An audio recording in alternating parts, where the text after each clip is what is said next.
पत्रकार या शब्दाची कथा असणारी या पत्रकाराच्या नजरेतून सारं जग बातमीला बघतं, अनुभवतं आणि जाणतं. मात्र या सर्वात पत्रकार मात्र उपेक्षित आणि दुर्लक्षितच राहतो. आज कोरोना विषाणू संपूर्ण जगात थैमान घालतोय आणि याची संपूर्ण माहिती हा पत्रकारच स्वतःच्या जीवावर उदार होऊन सर्वांपर्यंत पोहोचवत आहे. स्वतः मात्र उपेक्षित राहूनच कोणत्याही सेफ्टी किट विना, कोणतेही इन्शुरन्स नाही आणि कोणतीही शासकीय मदतही नाही. काम मात्र 24 तास आणि तेही कोणत्याही चुकी विना. अनेक जण म्हणतीलही की ते तर त्यांचं कामच आहे, त्यात काय विशेष. पण कोणत्याही डिमांड शिवाय, कोणत्याही अटींशिवाय स्वतःचा जीव धोक्यात घालून एक अपडेटसाठी लढणाऱ्या, धडपडणाऱ्या या चौथ्या स्तंभाच्या सैनिकाविषयी शब्दरूपी धन्यवाद असायलाच हवे. रुग्णालय, पोलीस बंदोबस्त, कोरोना रुग्ण आढळून येणारे रहिवासी परिसर अशा सर्व जागी पोहोचून वार्तांकन करणाऱ्या या पत्रकाराविषयी कुणीच आणि काहीच बोलत नाही. अरे त्यालाही घर आहे, त्याच्याही घरी त्याची पिल्लं आहेत जी त्याची वाट पाहतात. असा हा पत्रकार, त्याचं वार्तांकन मात्र कुणीच करत नाही. त्याच्या बाबतीत कुणी साधी चर्चाही करत नाही आणि तोही फक्त आपलं कामच करतो, अविरतपणे, कोणत्याही अपेक्षेविना. खरंच या पत्रकार या शब्दाची कथा असणारी.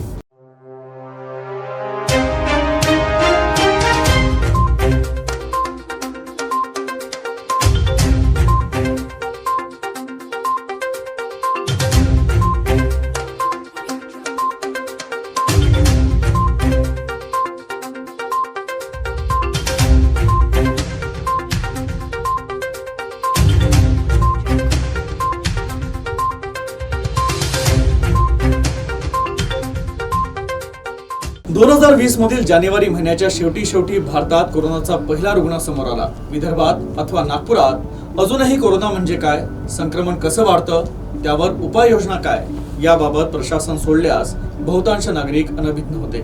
अखेर 11 मार्च 2019 रोजी नागपुरात कोरोनाचं पहिलं पाऊल पडलं. अवघ्या नागपूरसाठी ही बाब धक्कादायक होती.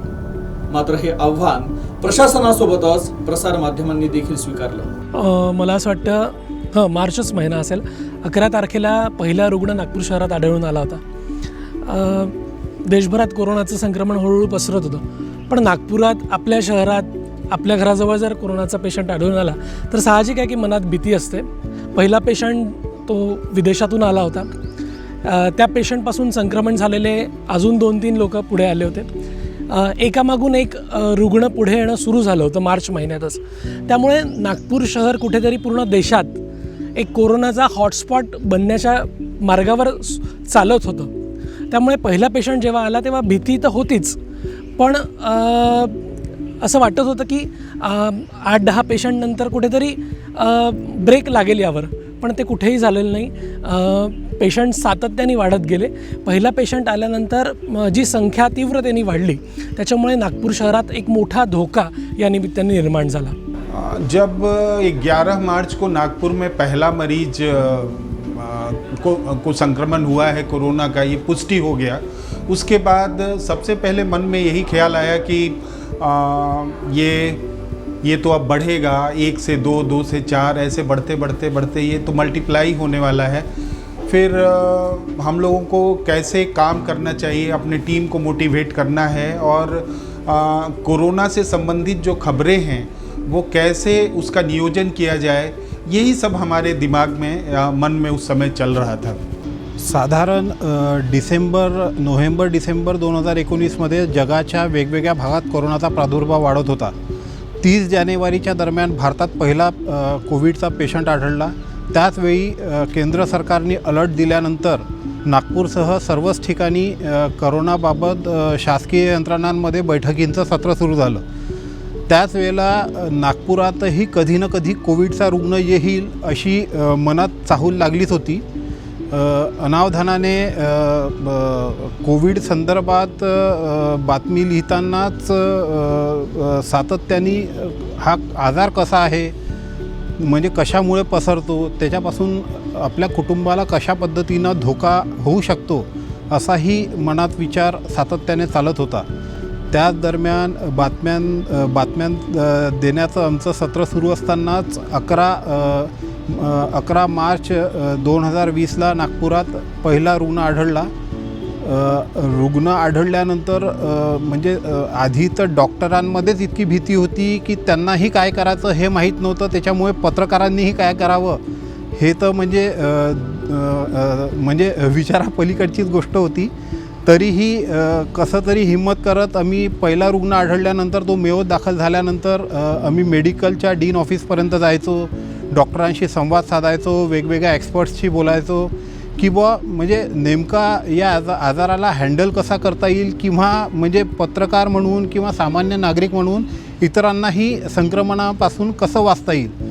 तर वृत्तांकन करतानाच एकीकडे स्वतःलाही वाचवायचं होतं आणि दुसरीकडे लोकांनाही इन्फॉर्मेटिव्ह माहिती द्यायची होती की बाबा आपल्याला म्हणजे काय आवश्यक काळजी घ्यायची आहे जेणेकरून आपल्याला कोरोनापासून वाचता येईल.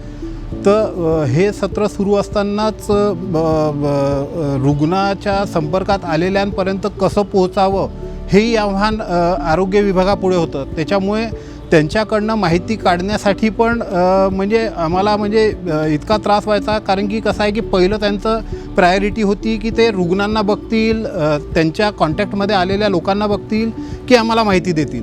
त्याच्यामुळे असा थर्ड पार्टी काहीतरी व्यवस्था उभा राहायची, काही करायचं. त्याच्यामुळे यांना संबंधित व्यक्तीचा नंबर काढायचा, त्याला कसं तरी कन्व्हिन्स करायचं आणि त्याच्याकडनं माहिती घ्यायची. असं कसं तरी समन्वय साधून आम्ही वृत्तांकन सुरू केलं. हळूहळू कोरोना आपला वेढा घट्ट करत गेला. नागपूर पाठोपाठ अमरावती, अकोल्यासह अवघ्या विदर्भात कोरोनाचं थैमान सुरू झालं. नागपुरात सतरंजीपुरा, मोमीनपुरा, नाईक तलाव यासारख्या हॉटस्पॉट मधून दररोज समोर येणारे शेकडो रुग्ण प्रशासनाची चिंता वाढवत होते. नागपूर शहरात एकेकाळी कोरोना रुग्णांची दररोज दुहेरी असणारी आकडेवारी तब्बल 2,500 पर्यंत जाऊन पोहोचली. प्रशासनासमोरील, नागरिकांसमोरील आणि प्रसार माध्यमांसमोरील समस्या आणि आव्हानं वाढतच होती. आणि याही परिस्थितीत पत्रकारांनी आपलं काम सुरूच ठेवलं होतं. मार्च महिन्यात पहिला रुग्ण आढळून आल्यानंतर जे झपाट्याने रुग्णांची संख्या वाढत गेली. पहिले आम्ही स्क्रोलच्या माध्यमातून, ब्रेकिंग न्यूजच्या माध्यमातून, फ्लॅशच्या माध्यमातून फक्त बातम्या देत होतो. पण प्रत्यक्ष जेव्हा संख्या वाढत गेली रुग्णांची, त्याच्यानंतर ॲक्च्युअल फील्डवर्क सुरू झालं. कंटेनमेंट झोन तयार झाले शहरामध्ये. त्यानंतर मास क्वारंटाईन सुरू झालं वेगवेगळ्या वस्त्यांमध्ये. तर ते प्रत्यक्ष कव्हर करण्याचा अनुभव त्या निमित्ताने घेता आला. आणि प्रशासनाकडून जो सर्वे सुरू होता, प्रत्येक घरी जाऊन माहिती घेतली जात होती, ते सुद्धा कव्हर करण्याचा एक वेगळा अनुभव होता. पत्रकार म्हणून फील्डवर फिरण्याची मुभा होती, मात्र नागरिक असल्यामुळे आणि स्वतः पण भीती होती कोरोनाची, त्यामुळे जे नियमावली होती, मास्क लावायचा, सोशल डिस्टन्सिंगचं पालन करायचं, गर्दीत जायचं नाही, हे सगळे नियम तर पाळावे लागलेच. पण कामाच्या पद्धतीत पण बदल झाला. रोज अनेक तास फिरावं लागायचं, बातम्या शोधाव्या लागायच्या, स्टोरीज शोधाव्या लागायच्या.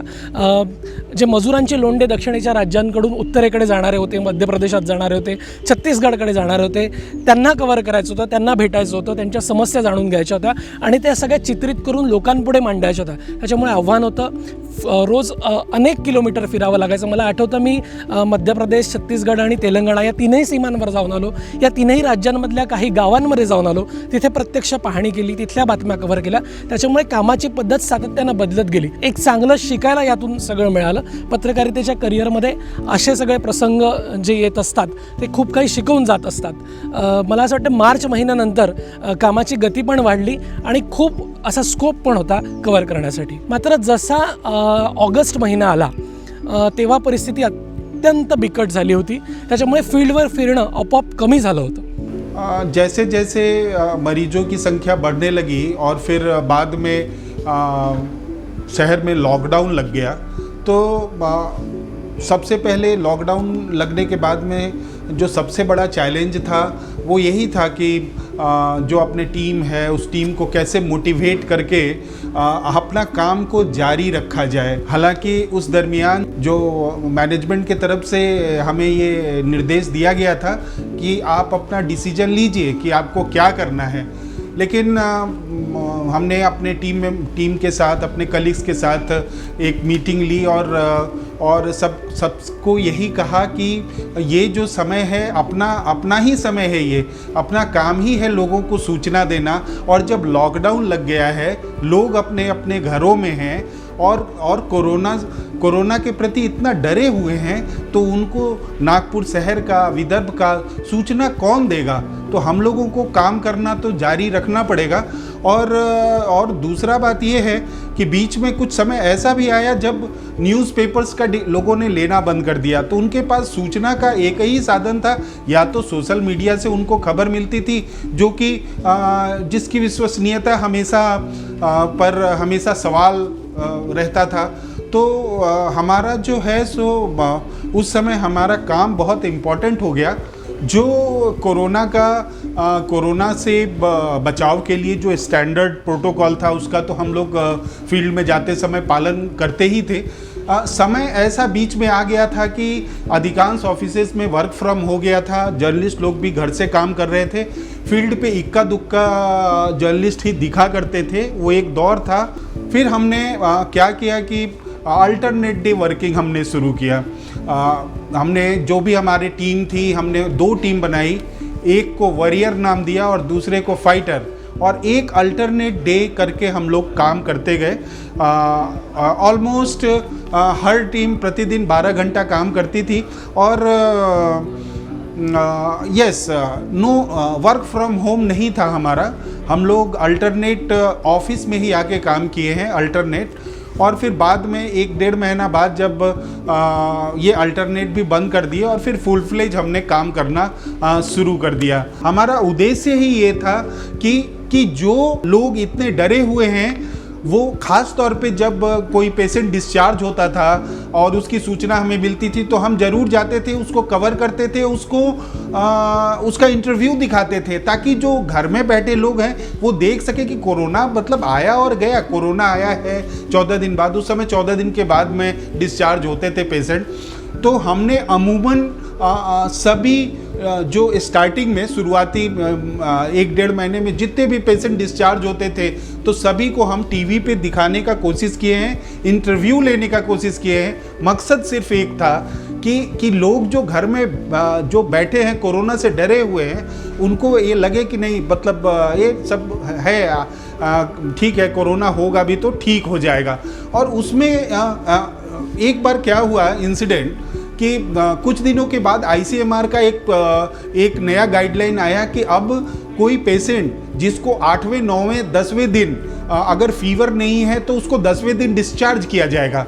तो एक साथ मेयो से उस समय पहली बार 60-65 लोग एक साथ डिस्चार्ज हो रहे थे। नेचुरली उसमें मैक्सिमम मोमिनपुरा और सतरंजीपुरा थे। मैं उनको कवर करने जब गया वहाँ, तो मैंने देखा कि एक के चेहरे पे भी अमूमन जो डिस्चार्ज होने की जो खुशी होती थी, कोई हंस नहीं रहा था। तो मैंने 1-2 से बात किया कि भाई, मतलब आप लोग डिस्चार्ज होके घर जा रहे हैं और आपके चेहरे पे कोई, मतलब आप लोग खुश नहीं है क्या? तो उन लोगों के मन में काफ़ी कन्फ्यूज़न था। उनको ऐसा लग रहा था कि अभी हम लोग निगेटिव नहीं हुए हैं, हमको ऐसे घर भेज दिया जा रहा है, हम लोगों को इलाज। तो मतलब उस समय बहुत मिसकंसेप्शन भी था। जो लोग पॉजिटिव हुए थे, चैलेंज यही था कि उस समय प्रशासन की तरफ से आंकड़े सही नहीं मिलते थे। उस समय नागपुर में 5 जगह पे कोरोना का टेस्ट होता था और कोई सबका मिला करके डिस्ट्रिक्ट एडमिनिस्ट्रेशन की तरफ से कोई आंकड़ा नहीं मिलता था। तो कभी कोई आंकड़ा कोई लैब से 8:30 बजे फिगर आ रहे हैं, कोई रात में 9:30 बजे आ रहे हैं, कोई मतलब कोई सिस्टमेटिक नहीं था। और कभी कभी हर आधे घंटे बाद ही वो फिगर्स चेंज हो जाते थे। तो वो जो है सो बहुत डिस्ट्रिक्ट एडमिनिस्ट्रेशन अगर थोड़ा सा और अलर्ट होता और तो हम लोगों को शायद जर्नलिस्ट को एज अ जर्नलिस्ट उस समय काम करने में बहुत सुविधा होती। तो खैर ऐसे चलता रहा और हमने काफ़ी लोगों को स्क्रीन पे दिखाया है जो कोरोना हुआ और जो कोरोना होने के बाद में जो ठीक हो गए। मकसद सिर्फ एक था, एक बार फिर बोलना चाहूँगा, मकसद सिर्फ एक था कि जो लोग घर बैठ के कोरोना से डर रहे हैं उनके मन से डर निकल जाए। सुरुवातीला 11 मार्चला पहिला रुग्ण आढळल्यानंतर रुग्णांची संख्या फार कमी होती. त्याच्यामुळे आणि रुग्णांची संख्या कमी जरी असली तरी उपचाराचे साधनं पण नागपुरात कमी होते. केवळ नागपूरला मेयो आणि मेडिकल या 2च शासकीय रुग्णालयात कोविड रुग्णांवर उपचाराची सोय होती. त्याच्यामुळे हे वृत्तांकन करतानाच एक असं मनात भीती पण राहायची की म्हणजे रुग्ण वाढण्याचा फार धोका आहे. त्याच दरम्यान नागपूरला हळूहळू रुग्णाच्या संपर्कात आलेले व्यक्ती पण काही प्रमाणात बाधित आढळायला लागलेत. त्याच्यानंतर त्याच्या संपर्कात आलेले असे मोठ्या प्रमाणात लोकांना क्वारंटाईन करावं लागत होतं. हे करत असतानाच दुसरीकडे 23 मार्चच्या दरम्यान लॉकडाऊन लागलं. लॉकडाऊन लागल्यानंतर मोठ्या प्रमाणात शासनाने वर्क फ्रॉम होम किंवा वेगवेगळ्या पद्धतीनं कसं विषाणूपासून लोकांना वाचवता येईल त्या पद्धतीने काळजी घेणं सुरू केलं. निश्चितच वर्तमानपत्रांमध्ये पण काम करताना बऱ्याचशा कामांमध्ये बदल झालेत. त्याचाच एक भाग होता की म्हणजे वर्तमानपत्रांमध्ये चुकूनही कोणी पॉझिटिव्ह आला, कारण की सुरुवातीला तर आपल्याकडे प्रादुर्भाव खूप थोपवण्यात महापालिका आयुक्त तुकाराम मुंडे आणि जिल्हा प्रशासनाला मोठ्या प्रमाणात यश मिळालं होतं. त्याच्यामुळे जूनपर्यंत कोविड मोठ्या प्रमाणात कंट्रोलमध्ये होतं. पण ज्यानंतर मिशन बिगिन किंवा लॉकडाऊन जसं जसं शिथिल होत गेलं तशा प्रमाणात रुग्णांच्या संख्येमध्ये पण वाढ होत गेली. त्याच दुसरीकडे मोठ्या प्रमाणात काही लोक वर्क फ्रॉम होम करत होते, त्यांचेही कार्यालय काही प्रमाणात हळूहळू सुरू होत होते. दुसरीकडे तर ज्यावेळेला लॉकडाऊन लागलं त्यावेळेला वर्तमानपत्र वाटण्यापासून तर म्हणजे त्यांच्यामध्ये इतकी भीती होती की ते वर्तमानपत्र वाटायलाही तयार नव्हते. त्याच्यामुळे लोकांमध्ये माहिती कशी पोहोचवायची ते पण एक आहे ना वर्तमानपत्रांसमोर खूप मोठं चॅलेंज होतं. त्याच्यामुळे काही काळपर्यंत PDF फाईल वर्तमानपत्रांच्या PDF फाईल काढून त्या सोशल मीडियाच्या माध्यमातून कशा पद्धतीने जास्तीत जास्त लोकांपर्यंत पोहोचवता येईल तसाही खूप मोठ्या प्रमाणात प्रयत्न झाला. जेणेकरून कारण की त्यावेळेला समाज माध्यमांवर बऱ्याच चुकीच्या माहिती येत होत्या. म्हणजे इथपर्यंत की मटण खाल्ल्याने तुम्हाला कोविड होऊ शकतं, चिकन खाल्ल्याने कोविड होऊ शकतो, अशा खूप चुकीच्या संभ्रम पोहोचवणाऱ्या पोस्ट त्यावेळेला व्हायरल झाल्या होत्या. आणि लोकांनी काही प्रमाणात ते खाणंही बंद केलं होतं. त्याच्यामुळे सत्य माहिती पोहोचवण्याचं केवळ एकच साधन होतं वर्तमानपत्र किंवा प्रसारमाध्यमं. आणि कसं आहे की प्रसारमाध्यमं त्यांचे कामं तर करतच होते, पण लोकांचा आजही वर्तमानपत्रांवर खूप मोठ्या प्रमाणात विश्वास आहे. त्याच्यामुळे या PDF फाईलच्या मदतीनं मोठ्या प्रमाणात जे लोकांपर्यंत ते वर्तमानपत्र पोहोचले वेगवेगळ्या पद्धतीनं, आणि ते वाचल्यानंतर लोकांच्या मनातलं करोना संदर्भातचं जे आवश्यक माहिती होती किंवा त्याच्यापासून वाचण्यासाठी जी आवश्यक काळजी होती ती त्यांना पोहोचवण्यात मोठ्या प्रमाणात यश मिळालं. पत्रकारिता म्हणजे केवळ माहिती गोळा करून जगासमोर बातमी स्वरूपात सादर करणं नाही, तर या पत्रकाराच्या आत देखील एक माणूस दडलेला असतो. कित्येकदा कठीण प्रसंगानं हळवं झालेलं मन कर्तव्य भावनेनं घट्ट करून पत्रकारितेचा धर्म पाळावा लागतो. कोरोनाच्या या काळात अशा अनेक कटू अनुभवांना पत्रकारांना सामोरं जावं लागलंय. असे अनेक प्रसंग स्वतः मी डोळ्यातून पाहिले आणि अनुभवताही आले. मला असं वाटतं 1-2 प्रसंग मला सांगावेसे वाटतील. आम्ही मजुरांचे लोंढे कव्हर करत होतो. त्या मजुरांच्या समस्या काय आहेत, त्यांना घरी जायचं होतं, लवकरात लवकर पोचायचं होतं, कारण त्यांचं जे कार्यस्थळ आहे तिथे काम बंद झालं होतं. त्यांना मिळणारं अन्न तिथे मिळत नव्हतं. त्याच्यामुळे ते घराकडे निघाले होते आणि त्यांच्या वेदना कुठेतरी बातमीच्या माध्यमातून, स्टोरीच्या माध्यमातून लोकांपर्यंत पोहोचवण्याचं आम्ही काम करतो. मला आठवतं मी जबलपूर रोडवर एक स्टोरी कव्हर केली होती. त्याच्यामध्ये झाशीला निघालेले काही पायी चालणारे मजूर आम्ही पाहिले आणि त्यांना आम्ही जंगलात पाहिलं. त्यांच्याशी बोललो, त्यांना भेटलो, त्यांना विचारलं. आणि तेव्हा स्टोरी कव्हर केल्यावर ते जेव्हा जायला निघाले तेव्हा त्यांच्या पायातल्या चपला अक्षरशः तुटल्या होत्या आणि 1-2 मजुरांनी आपल्या अंगातले जे टी-शर्ट्स होते ते त्या पायाला गुंडाळले होते. आणि मेचा महिना होता तो. आणि ते पाहून जे दुःख मनाला झालं की या मजुरांकडे आता चप्पल घ्यायला सुद्धा पैसे नाही. पैसे जरी होते थोडे बहुत, पण दुकानं उघडे नव्हते. त्याच्यामुळे ते अतिशय वेदनादायक होतं. होतं. दुसरा एक अनुभव मला या ठिकाणी सांगावासा वाटतो की मी वर्धा रोडवर एक स्टोरी कव्हर करायला गेलो होतो. तिथे मला एक 25 ते 30 वयोगटातली महिला होती. ती आपल्या 3 महिन्याच्या बाळाला घेऊन पायी हैदराबादवरून आली होती आणि तिला बालाघाटच्या मलाजखंडमध्ये जायचं होतं. तर तिची जी अवस्था होती ती पाहून अतिशय दुःख मनाला झालं. नंतर मग मी ते बातमी तर कव्हर केली, स्टोरी पाठवली. त्यानंतर मी माझ्या फेसबुकवरून ते सगळं वर्णन टाकलं, तिचे फोटो टाकले आणि लोकांना आवाहन केलं. कारण त्या बाळाला दूध हवं होतं, त्या महिलेला अन्न हवं होतं, ते त्यांना मिळत नव्हतं. अनेक हात मदतीचे पुढे येतच होते, पण ती ज्या परिसरातून जात होती तिथे तिला मिळत नव्हतं. माझ्या फेसबुकनंतरच्या आव्हानानंतर तिला अनेक मदतीचे हात मिळाले, त्या बाळाला दूध मिळालं आणि काही पोलीस अधिकाऱ्यांनी ती पोस्ट पाहिल्यानंतर मला फोन केला आणि त्या महिलेला एका निश्चित स्थळापर्यंत, सुरक्षित स्थळापर्यंत पोहोचवून दिलं. त्याच्यामुळे मला असं वाटतं की अनेक प्रसंग या सगळ्या दरम्यान पाहायला मिळाले आणि ते मन हेलावून टाकणारे होते. संवेदनशीलता, माणसाची संवेदनशीलता जागृत करणारे होते. आपणही यांच्यासाठी काय करावं असं मनाला वाटत होतं. आपण पत्रकार म्हणून फक्त बातम्या आणि स्टोरी कव्हर करण्यापेक्षा यांची मदत काही करू शकतो का हे मनोमन वाटत होतं. पण आपल्याही काही मर्यादा होत्या, तरी पण जे शक्य झालं ते आम्ही आमच्या माध्यमातून निश्चितच करत होतो. मैं अमूमन जब मेयो जाता था डिस्चार्ज पेशेंट्स को देखने या उनका इंटरव्यू लेने, तो ऊपर में वो जो पुरानी बिल्डिंग है उसके ऊपर में, सबसे ऊपर में वो कोरोना के पेशेंट्स रहते थे. तो वहाँ एक पैसेज टाइप का है, तो जब भी कोई डिस्चार्ज होता था तो अंदर में जितने भी पेशेंट होते थे वो पैसेज में आ जाते थे और ऊपर जो झरोखा टाइप का बना हुआ है, खिड़की भी कह सकते हैं आप उसे, वहाँ से नीचे झांकते थे.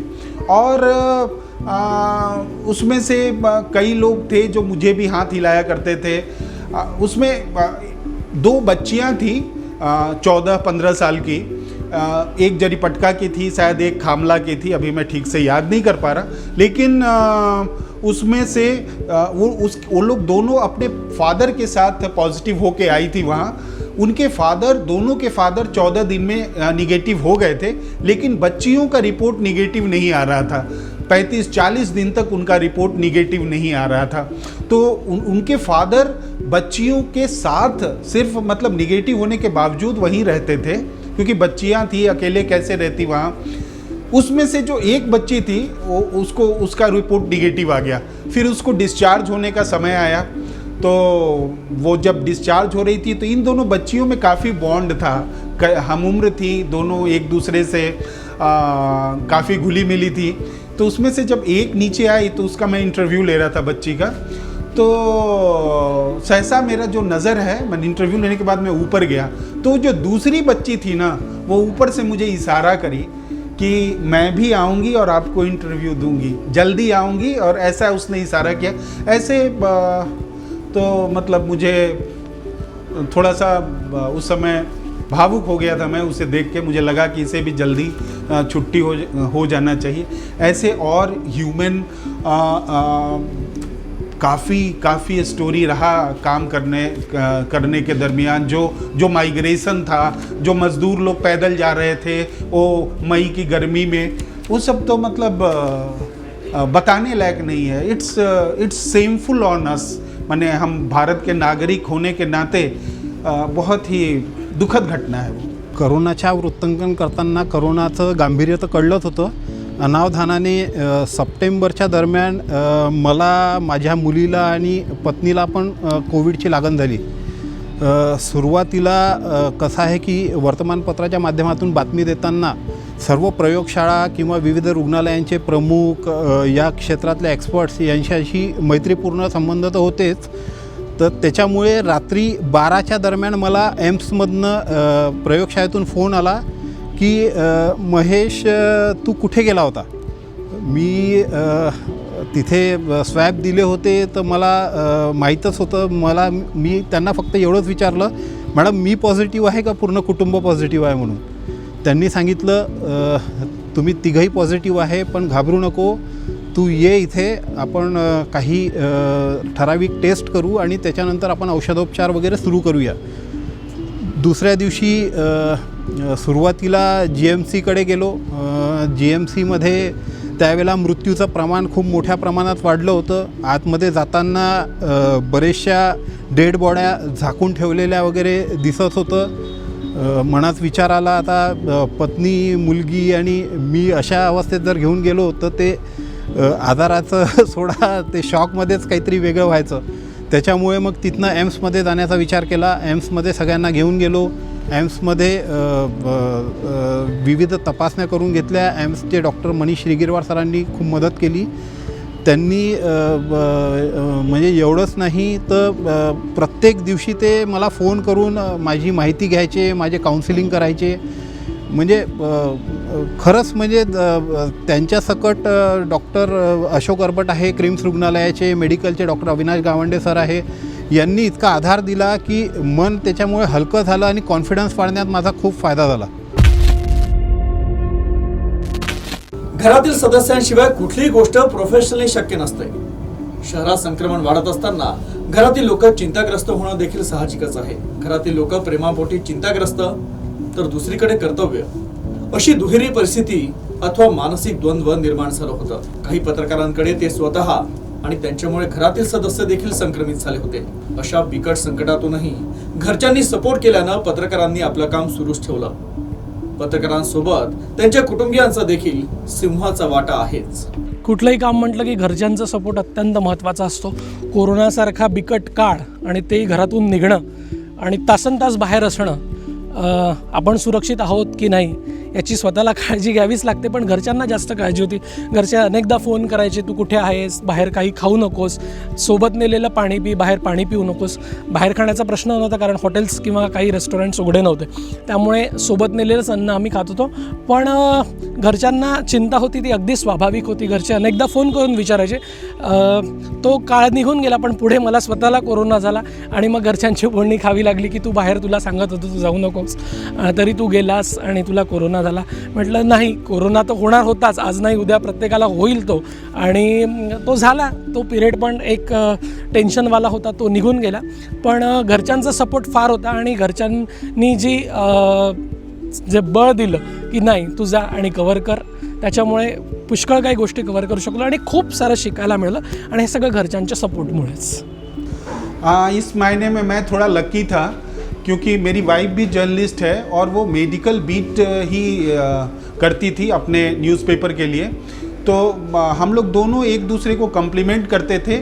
और ये जो डर वाला माहौल और ये हमारी जो बच्ची थी वो थोड़ा सा उससे हम लोग थोड़ी दूरी बना के रहते थे, ताकि क्योंकि हम लोग बाहर आते जाते थे. और घर वालों से ऐसा कोई तकलीफ़, मतलब घर वालों का कोई ये कि यहाँ नहीं जाना, यहाँ वहाँ नहीं जाना, ऐसा हुआ नहीं. घर वालों से पूरा सपोर्ट मिला, साइकोलॉजिकल सपोर्ट, मनोवैज्ञानिक जो भी आप कहें, उसके अलावा न्यूज़ में भी सपोर्ट मिला मुझे. तो होम फ्रंट पे तो मैं अन्य जो हमारे फ्रेंड्स थे, इस मामले में मैं बेहतर स्थिति में था. खरंच हे तर खरीच गोष्ट आहे, कारण की कोविडच्या नावाने आताही अनेकांच्या मनात धडकी भरते. माझ्या म्हणजे सुरुवातीला मी माझी पत्नी आणि मुलगी असं आईवडिलांकडनं वेगळं राहायचो, कारण की आईवडिलांचं वय थोडंसं जास्त आहे. तरी घरी लहान मुलगी आहे 6 वर्षाची, त्याच्यामुळे पत्नीलाही फार चिंता व्हायची की बा सर्व लोक वर्क फ्रॉम होम करत आहेत आणि तुम्ही ऑफिसला जात आहे अशा वेळेला की ज्या वेळेला रुग्ण वाढत आहेत. थोडंसं मनात काळजी पण राहायची की आपण यांना कसं वाचवायचं, म्हणजे जास्त का खबरदारी घ्यायची. एक वेळेला तुम्ही माझ्या पत्नीला म्हणालोही की बाबा तू एक काम कर, कारण की कोविड हा आता काही तुर्तास काही नियंत्रणात येताना दिसत नाही, तू तुझ्या आईवडिलाकडे राहा काही महिने, मी माझं पाहून घेईल. पण तिने पूर्ण ताकदीनं मला समर्थन दिलं. ती म्हणाली की नाही, जे होईल ते आपण बघितल्या जाईल आणि आपल्याला काही होणार नाही, त्याच्यामुळे तुम्ही पूर्ण काळजी घ्या, मी घर पाहते. आणि मी घरी म्हणजे लॉकडाऊनच्या वेळेला मुलगी आणि पत्नी पूर्ण घरी कोंडल्यासारखे झाले असतानाही त्यांनी मला पूर्ण समर्थन दिलं. दिवसातून 1-2दा संभाषण व्हायचं. आणि निश्चितच कसं आहे की कोविड संदर्भात बातम्या मला करताना इतकं शेड्यूल पॅक्ड राहायचं, कारण की सुरुवातीला पूर्ण शासकीय यंत्रणाला काय करावं, कुठून माहिती मिळवावी हे काहीच क्लिअर नव्हतं. आणि जितक्या लॅब होत्या, जितक्या रुग्णालय व्हायचं, तिथून आम्हाला इनपुट मिळवून लोकांना कशी जास्तीत जास्त माहिती द्यावी लागेल याच्यासाठी खूप मेहनत घ्यावी लागत होती. त्याच्यामुळे पूर्ण दिवसाचा शेड्यूल पॅक्ड असल्यामुळे म्हणजे मुली आणि पत्नीकडे बघायलाही वेळ मिळायचा नाही. एकीकडे म्हणजे आईवडीलही काळजीत राहायचे, त्यांचं पण अधूनमधून फोन यायचा, पण इतकं शेड्यूल पॅक्ड राहायचं की त्यांच्याशी माझं बोलणं व्हायचं नाही. पण ते एक गोष्ट नेहमी सांगायचे की बाबा तू काळजी घे, तुला काही होणार नाही. त्याच्यामुळे निश्चितच धीर वाढत होता आणि पत्नीने मला खूप मदत केली. पाहता पाहता कोरोनाचं विदर्भात आगमन होऊन 1 वर्ष झालंच आहे आणि अजूनही कोरोना विरोधातील ही लढाई तीव्रपणे सुरूच आहे. डॉक्टर्स, आरोग्य कर्मचारी, प्रशासन, पोलीस विभाग कोरोनाशी थेटपणे लढत आहे. अप्रत्यक्षपणे प्रसारमाध्यमांचाही यात सहभाग आहेच. सामान्य नागरिकांनी देखील जबाबदारीनं वागून या लढाईत सहभाग घ्यावा एवढीच माफक अपेक्षा पत्रकारांची आहे. आम्ही फील्डवर फिरत असतो, आम्ही स्वतःची काळजी घेतो, तुम्ही पण स्वतःची काळजी घ्या. प्रशासनाने जे काही नियम घातले आहेत, जे काही निर्बंध लादले आहेत, त्या सगळ्यांचं काटेकोरपणे पालन करा. असं नाही होणार की कोणाला कोरोना होणार नाही, मला कोरोना होणार नाही असे अनेक लोक म्हणतात, पण असं काही नसतं. आम्हालासुद्धा आम्ही इतकी काळजी घेऊन कोरोना झाला आणि त्यातून बाहेर पडलो, तुम्हालाही तो होऊ शकतो जर तुम्ही काळजी घेतली नाही. सोशल डिस्टन्सिंग, मास्क लावा. आता मी लावलेलं नाही आहे मास्क, कारण मी सुरक्षित स्थळी आहे, पण मी मास्क लावतो. तुम्ही पण मास्क लावा. सॅनिटायझरचा वापर करा. गर्दीत जाणं टाळा. शक्यतो आपल्याला गरज नसताना बाहेर निघू नका घराच्या बाहेर आणि कोणाच्या जास्तीत जास्त संपर्कात येऊ नका. सगळे नियम पाळा. तुम्हाला कोरोनापासून स्वतःला दूर ठेवायचं आहे. कोणी आपल्याला वाचवू शकणार नाही, स्वतःलाच वाचवायचं. त्यामुळे स्वतःची काळजी घेणं प्रत्येक नागरिकाची जबाबदारी आणि त्यांनी घेतलीच पाहिजे. कोरोना ने हर किसी का कुछ न कुछ लिया है. किसी की बहुत लोगों की नौकरी गई है, बहुत लोगों का व्यापार में नुकसान हुआ है. मतलब कोई ऐसा आदमी नहीं है जिसको कोरोना की वजह से जिसने कुछ न कुछ खोया नहीं है. कुछ लोगों ने परिवार खोया, परिवार के सदस्य खोए. तो लेकिन ठीक है, लाइफ मस्ट गो ऑन. जब तक सुबह सुबह सूरज निकलते रहेगा, हमको उठना है, काम पे जाना है, काम करते रहना है. ज़िंदगी चलने का नाम है, ये चलते रहना चाहिए. आताही करोनाचा धोका पूर्णपणे संपलेला नाही आहे. वॅक्सिनेशन सुरू झालं असलं तरी त्या वॅक्सिनेशनमुळे किती प्रमाणात कोणाला काय कसा पद्धतीनं फायदा होऊ शकतो हेही खात्रीशीर आताही आपल्याला काही सांगता येत नाही. लसीकरण झाल्यानंतरही आपल्याला पूर्णपणे काळजी घ्यायचीच आहे. आता जर आपण विदर्भाची स्थिती बघितलं तर विदर्भामध्ये अमरावती, अकोला, यवतमाळ, वर्धा, नागपूर इथे आता पुन्हा मोठ्या संख्येने दुसरी लाट आली की काय अशा पद्धतीनं रुग्ण वाढ होत आहे. अमरावतीला तर 23 दिवसांमध्ये रुग्ण दुपटीचा दर आता आलेला आहे. अकोल्यामध्ये तो दर जवळपास 40 दिवसांच्या जवळपासवर आलेला आहे आणि नागपुरात 154 दिवस असला तरी नागपुरात रोज 700च्या जवळपास पॉझिटिव्ह रुग्ण येत आहेत आणि जे तपासणी करत आहेत त्यांचाच निकाल आता येतो आहे. बरेचसे लक्षणं असलेले लोक आताही चाचणी करण्यासाठी टाळाटाळ करत आहेत. त्याच्यामुळे पॉझिटिव्हमध्ये निदान झालेल्यांपेक्षा निदान न झालेले लोक आताही समाजात मोठ्या प्रमाणात आहे. त्याच्यामुळे वाचण्याकरता सर्व लोकांनी 3 सूत्री कार्यक्रम हातात घेणं आवश्यक आहे. एक तर प्रत्येकाने मास्क घालायलाच पाहिजे. मास्क स्वतःसाठी नाही तर किमान आपल्या समाजाला संक्रमणापासून रोखण्यासाठी घालायला पाहिजे. दुसरं म्हणजे नित्याने आपल्याला नाक किंवा तोंडाला हात लावण्यापूर्वी ते साबणाने स्वच्छ धुवायला हवे किंवा सॅनिटायझर लावायला पाहिजे. आणि तिसरं म्हणजे शारीरिक अंतर जितकं शक्य असेल तितकं आपल्याला ते शारीरिक अंतर लांब ठेवण्याचा प्रयत्न करायला पाहिजे. गेल्या वर्षी उच्छाद मांडल्यानंतर देखील कोरोना आजही थैमान घालतच आहे. जगभरात थैमान घालणाऱ्या कोरोनाची एकही बातमी जगासमोर आली नाही असं झालं नाही. प्रसार माध्यमांच्या प्रतिनिधींनी जीवावर उदार होऊन अक्षरशः रात्रीचा दिवस करत काम केलंय. सारं जग लॉकडाऊन दरम्यान घरी असताना जगात काय चाललंय हे टिपून घेण्यासाठी आपलं घर, आपले कुटुंबीय, त्यांच्यासोबत घालवण्यात येणारे सुखाचे क्षण बाजूला ठेवून कर्तव्याला प्राधान्य देणाऱ्या सैनिकाप्रमाणे प्रसार माध्यमांनी काम केलंय. UCN तर्फे प्रसार माध्यमांच्या या सर्व योद्ध्यांना सलाम.